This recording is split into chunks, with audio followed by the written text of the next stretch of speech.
Hello, thank you for joining us. Hello. So we are really excited today because we have got the amazing Kim from Nosey Barker doing us a few top tips around how you guys can keep your dogs, well, keep aware, I suppose, of what's going on with your dogs at the moment, and then moving forward out of lockdown, what to be watching out for as well. So I'll hand over to you, Kim, because you're probably the best person to tell us all about you and what Nosey Barker do and how long you've been going for and why you do what you do. Oh, thank you. So it's really lovely to be here and see you virtually. So, so I'm Kim, as Jo said. I'm the founder of Nosey Barker. I run Nosey Barker with my husband Ryan, and we've got a team. Essentially, we started out mostly really as puppy trainers. So our passion was always puppies. So we were breeders for well over 10 years. And I wanted to always support those people, and so we started to learn more. So things like I became a groomer, which I absolutely hated because I hardly any dogs like being groomed. So that was quite eye-opening. And we became microchip technicians and various different things. And then people would ask about training their dog and behaviour, and that's when I realised, oh, I don't know enough. And that's when it sparked really our training and behaviour journey. So, and that was about 8 years ago. So yeah, so I've been doing it quite a while now, based locally in Essex. So our face-to-face services are in Harlow, Essex. But a couple of years ago, 2-3 years ago, we started to transition to online learning, which I'm really excited about, actually. Yeah, absolutely. Through lockdown has been marvellous for lots of people. The reason we started to do online was because I recognised that when people were coming to class, and we keep our classes small anyway, no more than 6 or 8 in a class, but I was recognising that even in a small class of 6, 50% of those puppies or dogs really weren't getting the best from the class. So we train outside, so they've got loads of space, but there were puppies that weren't able to think, they weren't able to engage, they were maybe unfortunately, lots of puppies are worried about the world around them. Which stops them from processing, doesn't it? Totally. And the impact that has, so if you've got a dog or a puppy that isn't listening, what happens to the person is they start to panic and they start to worry, and then they kind of feed off of each other, which means that they might leave that training session feeling deflated or frustrated and not progressing. And that really worried me, because the whole ethos of our company really is about helping people develop that dream relationship with their dog.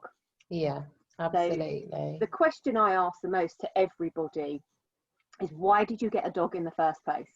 And everything that we do goes back to that question, because I don't believe there are very many people in this world that take a dog on or buy a dog or adopt a dog to deliver, unkind methods of training or not give them the best life possible. I truly believe that people want to have a magical life with their dog. And a good relationship, yeah. Absolutely. Sometimes the behaviour that you get from a dog might impact that, and you might not have the knowledge how to get to where you want to go. And that's where we come in. But it's always about, well, what are your dreams? What do you want to achieve with your dog? And when you thought about getting a dog, what did you visualize? What did you hope that you would love that? And that's what we deliver, basically. So of course, me being into magic, I love that, because my job is, well, I deliver dreams. Yes, you're the dream deliverer lady. I need a badge. And you've got a couple of dogs yourself, haven't you? Tell us about your breed. Yeah, so we've got 5 miniature schnauzers. So of course, when we were breeding, we kept We kept them all, so we bred them all. So you're really good breeders that kept all their dogs. I know. So yeah, we kept them all. I mean, for me, when I became a breeder, the very first Schnauzer that we had way back, actually, I mean, I just didn't know what I was doing at that point. But the puppy, it had kennel cough, it had worms, fleas, a hernia. You know, some of these things on their own are not a big deal, but all together. And I still ignored the signs. And when we went to get another one, I went back. And then they said that there was further issues. And that's when I thought, is this normal? And I started to make some phone calls, and then discovered, you know, this is like 15 years ago, that at best I was buying this puppy from a puppy farm. And that's when that really kind of sparked that, what's going on here? Why is this happening? Everybody knows that miniature Schnauzers are prone to a little bark or two. And so it was one of those things that I started to get really interested in the genetics and whether or not you could breed particular traits out. Yeah. And that's basically what we did. And we stopped breeding 3 or 4 years ago because the end of my line were really quite quiet. And I wanted to see, is it possible? Is it possible to do that? If you have a quiet mum and a quiet dad with desirable traits, could you breed a much more acceptable and appropriate Schnauzer, really? And from my point of view, it is possible. And it's even God. No, I was just going to say, when you were saying about like keeping the dogs that you're breeding, it made me think, because obviously I'm quite involved in the rescue world. It's like me when I foster. You just collect them. All my dogs are failed fosters. I mean, we do obviously rehome some as well, but yeah, that's, you know, and I think that's the thing. It was the fascination for me about, I guess I'm less forgiving of some breeders when they are breeding, for instance, German Shepherds in the way that they look. Dysplasia. But also with real strong guarding tendencies, because that doesn't really fit a family's lifestyle. You know, and I feel justified in being able to speak out about that, because I've been through it for years and actually know that you can change a breed's tendencies to fit better into today's society, because of course all dogs were bred for a reason, but most of those dogs don't have that same job anymore, which is why we end up with, you know, some behavioural issues. So I mean, we could talk dog all day, and going off on a tangent a little bit there, when you were saying about buying a puppy from a puppy farm, effectively. If anyone watching hasn't checked out Lucy's Law, please do have a look. Lucy's Law came in at the beginning of April. I've fostered many ex-breeding bitches, and it is heartbreaking, the conditions that they've been kept in, having puppies in their own feces. The only coping mechanism that they know is circling, because they've only ever had a small little box effectively that they've been kept in. So any stress, they circle, and some of them, their muscles are so underdeveloped that when you put them in the garden, they can't run, and they will stand on the spot and circle because they don't know what else to do with themselves. So please do check out Lucy's Law, have a little Google. Dr. Mark Abraham's done some amazing work getting that in place. So just talking about behavioural challenges, I know with puppy farm dogs, not only have you got the health problems, but you've also got a load of behavioural challenges. With Coronagate, as I like to call it, a lot of people have been at home with their dogs when usually they would have been at work, and maybe a dog walker coming in during the day. Have you seen any behavioural problems or an increase in behavioural problems around lockdown? Interestingly, we have, but maybe not as many as people would anticipate. So one of the things that probably I would pick up on is that when we went into Coronagate, lots of people adopted from rescue, which was lovely, was really, really nice. But that was quite overwhelming for those rescues. And so a lot of the inquiries that we've had have been about people that have adopted a rescue dog. And if we think about, again, you know, that dream of what that would be like, rescuing a dog, and what your life would be like, some of the work that I've had to do is about adjusting people's expectations about what that rescue or even that puppy is capable of doing, or how much they can engage with the family at that point in time. Oh, okay. And so some of it is definitely about that. So some of the rescues, so I've been working with a case recently, and they've actually had a dog come from Romania. And so, the way that the dog was delivered to them was that they had to put a crate outside their front house, and then the delivery guy would pop the dog in the crate, and then they had to carry the crate inside. The dog arrived at 4 o'clock in the morning, and the dog actually was much bigger and heavier than they was anticipating, because of course they've just seen a picture, and so it wasn't possible to carry the crate in. And I think that dog's now been in their home with another 2 dogs for 3 weeks. And what they're finding is that the integration of this rescue with the existing dogs in the home is tricky. Not as smooth as they'd hope. Yeah.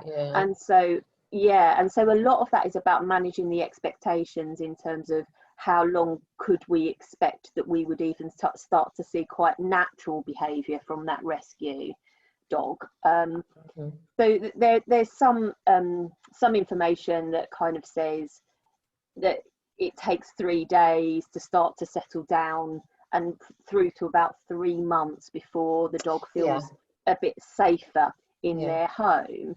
And I think that that's a nice thing to have in mind. Obviously all dogs are slightly different, so it could be slightly shorter or slightly longer, but it's about having maybe lower expectations about what can be achieved. The key is definitely observation, and just trying to be relaxed and allowing that dog time and space to decompress, and because they're going to be filled with a lot of cortisol, stress in their system, and if they've been in a kennel, we know that kennels and rescue centres can be really stressful because of the sounds, those sorts of things. And feeding off the energy of the other dogs. Absolutely. And some will find it more stressful than others. And then if you've got a dog that has travelled from abroad, then they may have travelled in a very small crate, that, you know, and the travelling can be exceptionally stressful. I worked last year with a dog that actually had bitten its way out of a flight crate, and then moving around free. So of course that gets triggered in the brain as a trauma.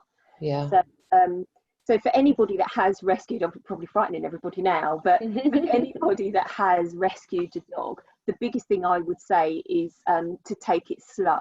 Take it slow and spend lots of time just allowing your dog to work out their environment. Just letting them be. Just let them be, let them decompress, and let them just come to you rather than you force yourself onto them, and then build up the relationship. So as I was saying earlier about everything for us is about relationship, and so what you don't want to do is force yourself onto your dog in a way, even stroking, for instance. So we have a little rule that we do a 5-second stroke. And we do this even for dogs that are well established, because dogs' body language is it's like a whisper. You don't always understand. So if you stroke for the count of 5, then remove your hand, and if your dog just lays next to you, then they're saying, thanks very much, I just want to be close, so keep your hands to yourself. If they nuzzle you with their nose or with their paw, more. Exactly, they're like, oh, that's nice. Now, some dogs might get up and walk away, in which case they're saying, no, thanks. And it's really important that we observe that body language and that we respect it. Because a good relationship is about a 2-way respect. So, and certainly for a rescue dog, that is something that I would definitely be adopting, making sure that there is this mutual respect about the interaction. The more you can do that, the faster your relationship will grow. Yeah, absolutely. And we were talking before that tomorrow I'm picking up a new foster dog, and I'm going up to kennels with a view that I'm going to sit with him and read my book and eat an apple, and lower myself down so I'm not sort of towering over him, and I'm just going to chill and let him do his thing and observe me and watch and get to know actually I'm not a threat. Because he is petrified at the moment, and he's toileting when he sees a human, and he's absolutely petrified. And he has come from a transport run, not from Romania, but from Ireland. So he's been through that. And a lot of fosters will set a crate up, and they'll choose to go a covered crate or comfy, and they'll choose that as their safe space. But I find the ones that have had traumatic transport runs, even just getting the noise of a crate rattling will scare them, and they won't want to go in it. Often will stay in a corner or not move from where they've sort of first entered the home. So, you know, I would say leave them. You know, try to keep yourself calm and just leave them to decompress, because they're in flight or fight mode, and that just needs some time to calm down. So what you're saying effectively is parking the human emotions, parking your emotions, and just letting the dog get used to you being there as a person and the new smells and sounds of your home and the people in it. Absolutely. The observation is the biggest thing, even with things like sort of separation anxiety, which we've had some inquiries about, because people are noticing that more in lockdown. So dogs are social animals. They want to be around people or other animals. But what I always say to people is you have to kind of go back a few steps and really take the time to observe and learn about your dog, and just make sure that your dog is kind of at homeostasis, really. So before I work with any problem behaviour, there are key things I always look out for in a dog, because if a dog isn't in a good positive state physically, emotionally, mentally, it's very difficult to change or modify that problem behavior. And the things that we look out for, one of the biggest things is sleep. So an adult dog needs 14 to 16 hours sleep per day, and a puppy needs even more. And so I always say to people, just monitor that, just take note of how much sleep does your dog get. Because a lot of people come back and say, my dog's only getting 7 or 8 hours sleep. And we can sometimes tackle that, might need to think about what room do they sleep in, what bed do they sleep in, who's there, is it in the hub of the home, and therefore a dog has got that FOMO, fear of missing out, but it means they're not getting enough sleep. Is it somewhere where for example, it's a traffic path for humans, so every time you're going to get a cup of tea, you're waking your dog up effectively?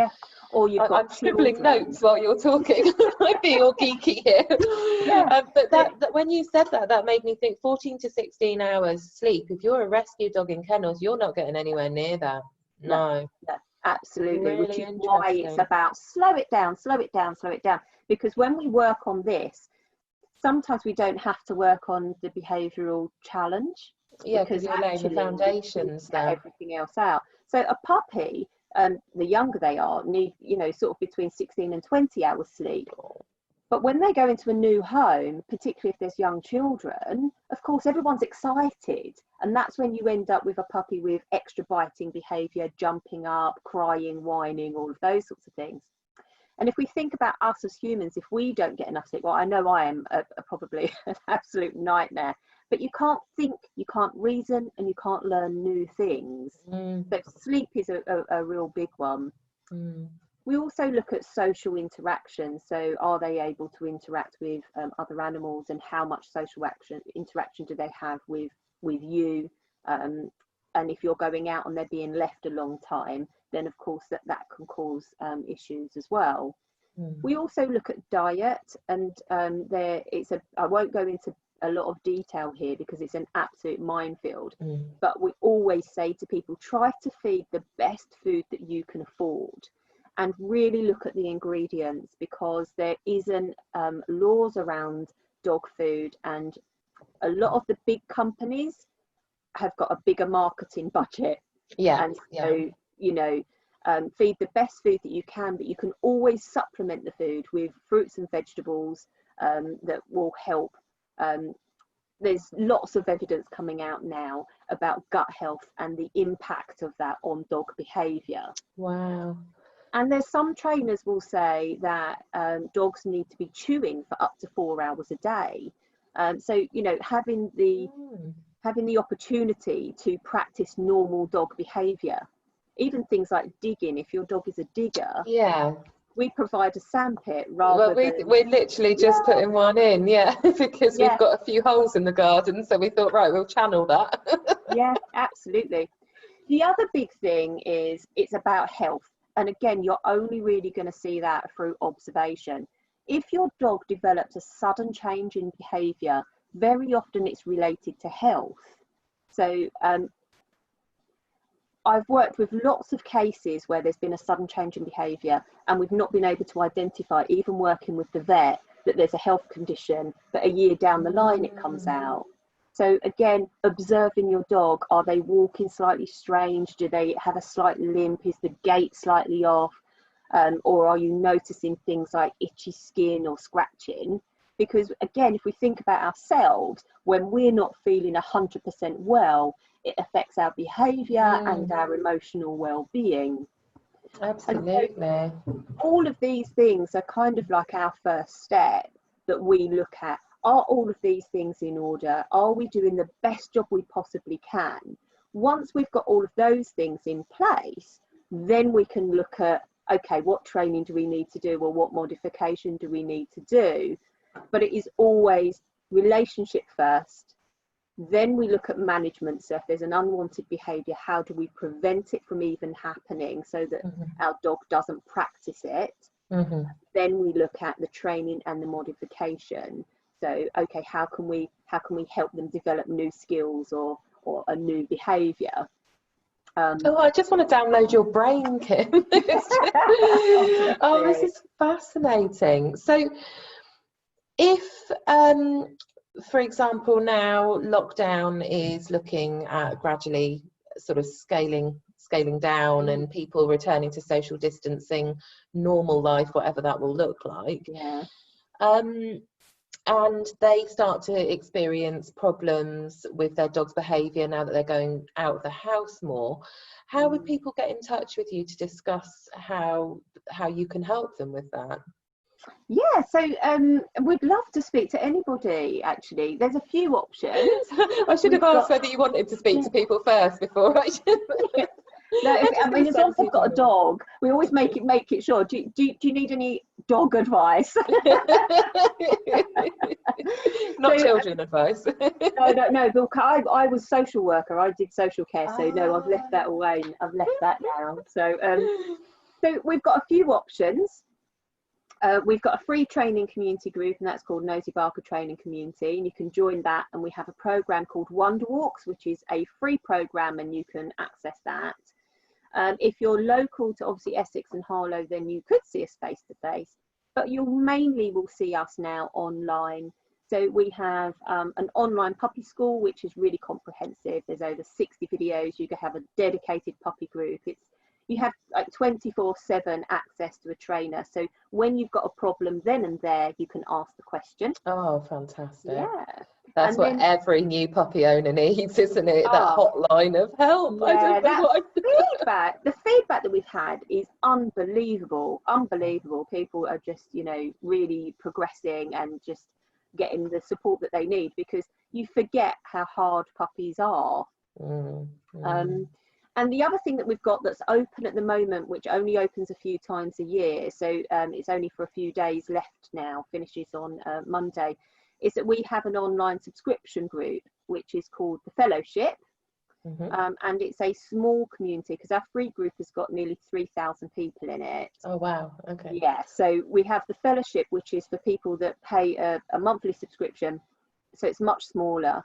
And we take you through basically a training journey. So it's similar in terms of the puppy school. You have like a trainer in your pocket, Brilliant. and we go through what you want, what's your dream, and how do we get you there. So this is where you are now. How do we get you there? And you get lives every month. You get things like guest expert speakers like yourself,